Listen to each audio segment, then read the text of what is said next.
In this video, I will show you how to crop a picture into a circle in Google Slides. You can convert any rectangular or a square picture into the circular picture like this. Let's get started. First, I will delete this to show you.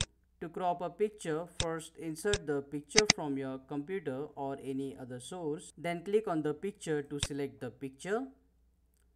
You will see here the option crop image. Click on it and select the area of the picture you want to make circular. Click outside the image in Google Slides to crop the picture. Then go up to the mask image option. Click on the downward triangle and you will see shapes. Select the oval shape to make the picture circular. Now you can change the size of this circular picture according to your need, or you can also rotate the picture if you want to. Check out these useful videos shown on screen to know more about Google Slides quickly. If this video solved your problem, comment below and let me know, and don't forget to subscribe.